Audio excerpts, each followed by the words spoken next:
politique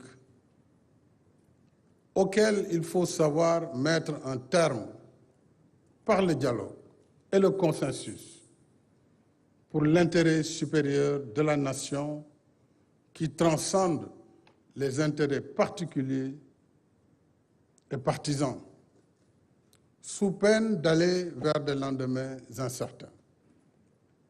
Ce temps est venu pour la nation sénégalaise, parce que la vie des nations transcende la vie politique et appelle tout un chacun au sens des responsabilités et de la patrie. C'est pourquoi je voudrais, à l'entame de mon propos, vous réaffirmer ici que le président de la République que je suis n'a aucun agenda personnel. Je tiens à réaffirmer de façon claire et nette que le 2 avril prochain marquera la fin de mon mandat et la fin de ma mission à la tête du Sénégal. Je l'avais dit et je le maintiens. Notre pays se retrouve à un carrefour important. Nous sommes à la croisée des chemins.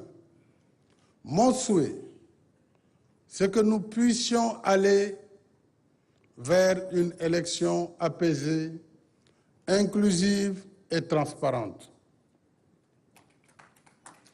À cette fin, et dans un esprit de réconciliation nationale, je saisirai l'Assemblée nationale dès ce mercredi, en Conseil des ministres, d'un projet de loi d'amnistie générale sur les faits se rapportant aux manifestations politiques survenues entre 2021 et 2024. Je souhaite, au-delà du souci légitime de justice et de redevabilité, que l'amnistie et le pardon, par leur vertu salutaire pour la nation, nous aident à surmonter ces moments difficiles afin que notre cher pays se réconcilie avec lui-même en remettant toutes ses forces vives autour de l'essentiel, c'est-à-dire la sauvegarde de notre unité nationale, toute sensibilité confondue, et la préservation de l'état de droit et de la République. Cela permettra de pacifier l'espace politique, de raffermir davantage notre cohésion nationale et de maintenir le rayonnement démocratique de notre pays. Mesdames et Messieurs, j'ai convoqué ce dialogue national dans cet esprit, conformément à mon message du 3 février dernier. C'est le sens des échanges que j'ai eus depuis ce matin, avant cette présente cérémonie. En effet, j'ai rencontré ce matin les candidats validés. 2 ont répondu à mon invitation, le Premier ministre Mohamed Boun Abdallah Dionne et le Premier ministre Amadou Ba. J'ai reçu les candidats dits spoliés de leur parrainage et les candidats recalés à travers 2 collectifs pour échanger avec eux avant nos assises. Alors, toutes les démocraties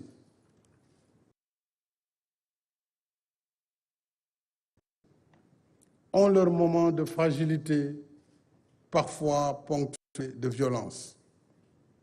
Nous le savons, nul besoin de donner des exemples. Le dialogue et la concertation permettent justement de soigner ces fragilités et d'avancer dans la quête de l'idéal de démocratie. C'est ce que j'ai toujours choisi. Par le dialogue sincère, notre démocratie se renforcera.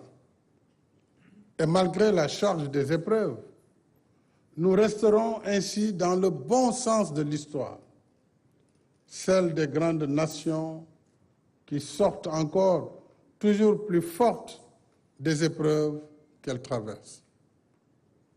Une formule bien de chez nous vient d'être rappelée par le pasteur Ouattara. Réro amul ñàkk waxtaan moo am.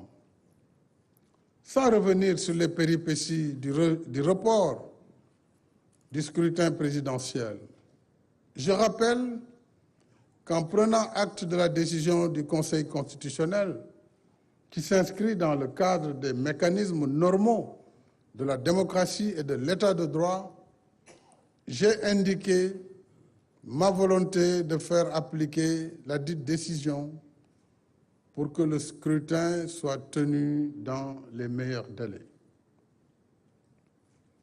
En convoquant ce dialogue, qui n'est pas le premier du genre, je n'ai qu'un seul objectif: trouver un consensus sur la date de la prochaine élection présidentielle, afin que le scrutin se tienne dans les meilleures conditions d'organisation et de transparence qui en garantissent la crédibilité, étant entendu qu'il se déroulera comme d'habitude sous observation nationale et internationale.